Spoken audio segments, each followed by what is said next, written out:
just before we came on the air tonight, and we will have much more on the bridge collapse here in a moment.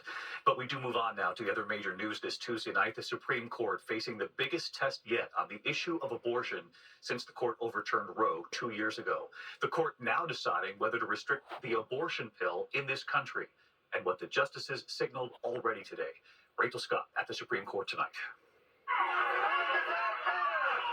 Tonight, hundreds of protesters descending on the Supreme Court as the justices hear arguments in the most consequential abortion case since Roe v. Wade was overturned. The court considering whether to roll back access to the abortion pill mifepristone, used in more than half of abortions in the U.S. A group of doctors opposed to abortion rights, arguing that if a woman taking the pill needs emergency care, it would put a doctor who opposes abortion in a terrible position.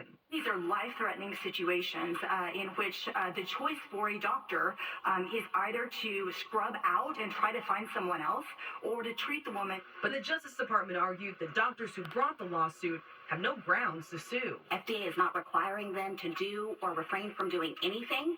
They aren't required to treat women who take mifepristone. FDA is not directing the women who take the drug to go seek out care from these specific doctors. And today, a majority of the justices seem deeply skeptical of the effort to further restrict the drug. I'm worried that there is a significant mismatch in this case between the claimed injury and the remedy that's being sought. What they're asking for here is that in order to prevent them from possibly ever having to do these kinds of procedures, everyone else should be prevented from getting access to this medication. Even conservative justices like Neil Gorsuch, nominated by Donald Trump, also sounding uneasy with limiting access to the pill. And this case seems like a prime example of turning what could be a small lawsuit into a nationwide legislative assembly on an FDA rule or any other federal government action. The only two justices who seemed inclined to side with the anti-abortion doctors